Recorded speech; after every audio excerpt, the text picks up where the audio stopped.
हुनेसर जी हमारे ज़िले के ही रहने वाले थे और शादीशुदा थे। उनके परिवार में उनके 2 छोटे भाई, माता पिता, पत्नी तथा और 2 प्यारे बच्चे भी थे। हुनेसर जी कोलकाता में किसी सेठ के यहाँ ट्रक की ड्राइवरी करते थे। उन्हें ट्रक पर माल लादकर दूर दूर के शहरों में जाना पड़ता था। ये बहुत ही मेहनती थे और अपना काम पूरी जिम्मेदारी और ईमानदारी से करते थे। उनके कार्यों से उनका सेठ भी बहुत ही खुश था और हर महीने उन्हें अपने साथ लेकर डाकघर जाता था और 1000-1200 उनके घर पर मनी ऑर्डर भी ज़रूर कराता था। हुनेसर जी की जीवन गाड़ी बहुत ही मज़े में चल रही थी। कभी कभी जब उनको माल लेकर लखनऊ, बनारस आदि आना पड़ता तो वे थोड़ा समय निकाल कर घर पर भी आ जाते और घर वालों का हालचाल देने के बाद वापस चले जाते। एक बार की बात है कि हुनेसर जी रात को करीब 10 बजे ट्रक लेकर निकले। उन्हें दिल्ली की ओर जाना था। उनके साथ सामू नाम का एक खलासी भी था। हुनेसर जी खलासी को अपने बेटे जैसा मानते थे और उसे ट्रक चलाना भी सिखाते थे। अब सामू ट्रक चलाने में निपुण भी हो गया था। उस रात सामू ने जिद करके कहा कि आप आराम से सो जाइए, तो ट्रक चलाकर मैं चलाता हूँ। हुनेसर जी ना कहकर ट्रक खुद चलाते हुए निकल पड़े और सामू उनके बगल में बैठा रहा। रात के करीब 1 बजे होंगे और ट्रक एक चौड़ी सड़क पर तेज़ गति से दौड़ा चला जा रहा था। अचानक हुनेसर जी को पता नहीं चला हुआ कि वे सड़क किनारे ट्रक रोककर बीड़ी सुलगाकर पीने लगे।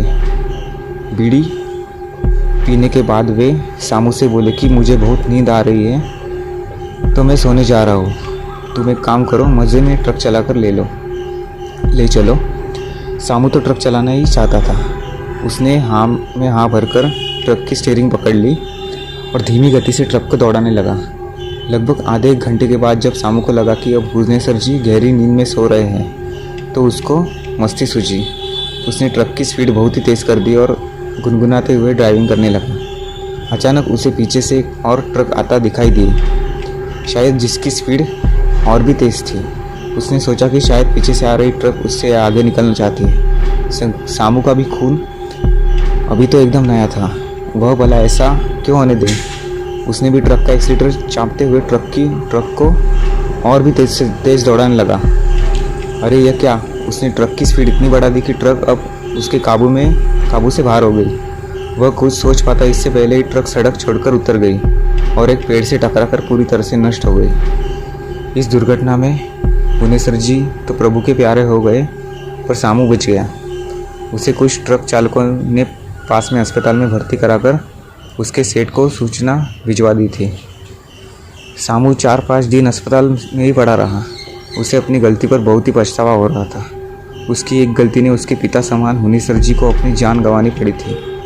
उसका दिल रो पड़ा था, पर अब विधि के विधान के आगे वह कर भी क्या सकता था।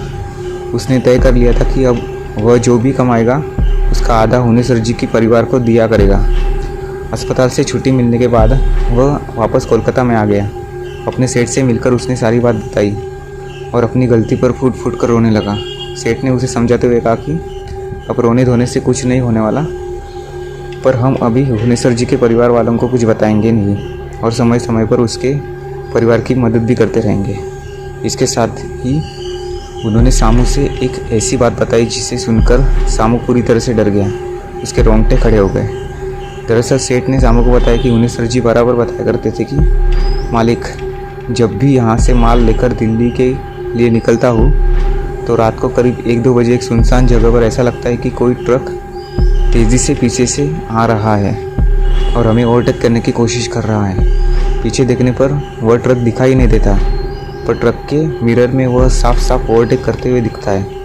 कई बार तो मैंने अपने ट्रक को किनारे लगाकर उतर कर देखा तो पीछे कोई ट्रक ही नहीं दिखा। तेज़ी से आता वह ट्रक केवल रात को ही, और वह भी मिरर में ही दिखता है। मालिक, इस ट्रक के चक्कर में कई ट्रक वालों का एक्सीडेंट हो गया है। समझ में नहीं आता कि ऐसा क्यों होता है। आगे उस सेठ ने कहा कि मैं हुनेसर जी की बातों को सुन लेता था पर उस पर ध्यान नहीं देता था, क्योंकि ऐसे कैसे हो सकता है कि कोई ट्रक होकर भी ना हो, और वैसे भी भूत प्रेत में विश्वास नहीं करता मैं। पर तुम्हारी बातें सुन के बाद पता नहीं क्यों मुझे हुनेसर जी की बातों पर विश्वास होने लगा है। सेठ जी के इतना कहते ही सामू को कट मार गया। वह चाकर भी चीख नहीं सका। तो क्या पीछे से आ रहा ट्रक कोई भूत प्रेत था, या कोई भूत ट्रक बनकर ट्रक वालों को चकमा देकर दुर्घटना कर देता था? खैर, समय सबके घाव भर देता है। सेठ भी अपने काम में लग गए और सामू भी। 3 महीना बीतने के बाद एक दिन सेठ ने सामू से कहा कि चलो हुनेसर जी के घर चलकर आते हैं। इस बात को छिपाना ठीक नहीं होगा, और साथ ही हुनेसर जी के परिवार की कुछ आर्थिक मदद भी कर देंगे। हुनेसर जी थे तो हर महीने उनके परिवार को मनी ऑर्डर चला जाता था, पर पिछले 3 महीने से मनी ऑर्डर भी नहीं गया और ना ही कोई पत्र आदि। उनके घर के लोग कहीं परेशान न हो। सेठ की बात सुनकर सामू ने कहा कि सेठ जी, अगले महीने मेरी शादी है। शादी के बाद हम लोग चलेंगे, क्योंकि मैंने भी सोच रखा है कि हुनेसर जी के परिवार की मदद करता रहूँगा। इसके बाद सेठ ने कहा कि ठीक है, अगले महीने चलते हैं। मैं चाहता हूँ कि हुनेसर जी के बच्चों की पढ़ाई लिखाई की व्यवस्था भी कर दूँ, और साथ ही उनके दोनों भाइयों को यहाँ लाकर कुछ काम धंधा भी दिलवा दूँ। मई का महीना था और दोपहर का समय, कड़ाके की धूप चल रही थी। सेठ और सामू पसीने से तरबतर थे। वे लोग पूछते पूछते हुनेसर जी के गांव में आ गए। एक आदमी ने हुनेसर जी के घर पर भी उन लोगों को पहुंचा दिया। हुनेसर जी के दरवाजे पर एक नीम का घना पेड़ था, जिसके नीचे चौकी पड़ी हुई थी। सेठ और सामू वही बैठ गए। उन लोगों ने हुनेसर जी के परिवार के लिए साड़ी, कपड़ा, मिठाई आदि जो लेकर आए थे घर में भिजवा दिए। घर से उन्हें पानी पीने के लिए आया। पानी होने पीने के बाद उन दोनों ने हुनेसर जी के पूरे परिवार को यह दुखद घटना सुनाई की सोची। अरे यह क्या! अभी वे लोग कुछ कहने ही वाले थे कि तभी डाकिये के साइकिल की घंटी ट्रिन ट्रिन बजती हुई उनके नीम के आगे आकर रुक गई। फिर डाकिये ने हुनेसर जी के पिताजी को जयरमी करते हुए मनी ऑर्डर सौंपा। मनी ऑर्डर सौंपने के बाद डाकिया चला गया। डाकिया के जाने के बाद हुनेसर जी के पिताजी ने कहा कि जब आप लोग आ ही रहे थे तो फिर हुनेसर को यह पैसे डाक से लगाने की क्या ज़रूरत थी? आप लोगों से हाथ से ही भिजवा दिया होता। हुनेसर जी के पिता के मुंह में इतना सुनते ही सेठ और सामू दोनों हक्के बक्के हो गए। सेठ ने थूक घोटकर हुनेसर के पिताजी से पूछा कि क्या कहा आपने? हुनेसर जी ने मनी ऑर्डर भेजा है। सेठ की यह बात सुनते ही हुनेसर के पिताजी ने बिना कुछ बोलते हुए 100 के 8 नोट तथा मनी ऑर्डर वाला छोटा कागज़ का टुकड़ा जिस पर लिखा था कि सेठ के आगे बढ़ा दिया। सेठ जल्दी जल्दी उस कागज़ के टुकड़े को उलट पुलट कर देखने लगे। उन्हें कुछ भी विश्वास नहीं हो रहा था, क्योंकि मनी ऑर्डर के उस कागज़ पर जो लिखाई थी वो हुनेसर जी की ही थी, और वह पैसा उन्होंने पिछले महीने ही उसी डाकघर से लगाया था, जहाँ से सेठ और वे बराबर हर महीना पैसा लगाया करते थे। अब तो सेठ एकदम से घबरा गए। साथ ही सामू के चेहरे का रंग भी उड़ गया था। उन दोनों को समझ में नहीं आ रहा था कि ये क्या हो रहा है। तभी हुनेसर जी बोल पड़े कि कुछ भी हो, पर भगवान ऐसा लड़का सबको दे। हम लोगों की बहुत ही सुध रखता है और हर महीने थोड़ा कम या ज़्यादा मनी ऑर्डर ज़रूर कर देता है। इतना सुनते ही सामू बोल पड़ा कि काका, क्या पिछले महीने भी हुनेसर जी ने मनी ऑर्डर किया था? हाँ, कहते हुनेसर जी के पिता ने कहा कि अरे भाई, हाँ, पिछले महीने तो उसने 12 रुपये भेजे थे। इतना सब सुनने के बाद आप लोग खुद ही सोच लीजिए कि सेठ और सामू किस परिस्थिति में होंगे। अचानक सामू अपने आप को रोक न सका और रोने पड़ा। सेठ से रहा न गया और वे सामू को चुप कराते हुए खुद ही रुआंसू हो गए। हुनेसर जी के परिवार वालों को कुछ भी समझ में नहीं आ रहा था कि आखिर अचानक ये दोनों रो क्यों लगे। अब उस नीम के नीचे गांव के अन्य लोग भी एकत्र हो गए। सेठ ने थोड़ी हिम्मत करके सारी बातें कह डाली। यह बात सुनते ही वहाँ खड़े लोग, विशेषकर महिलाओं से रोवन पीटना शुरू हो गया। पर अभी भी हुनेसर जी के घर वाले यह मानने को तैयार नहीं कि पिछले 4 महीने से हुनेसर जी नहीं है। अगर हुनेसर जी नहीं है तो इन 4 महीने से जो 3 बार मनी ऑर्डर आया है वो किसने भेजा है? हैंडराइटिंग तो हुनेसर जी की है।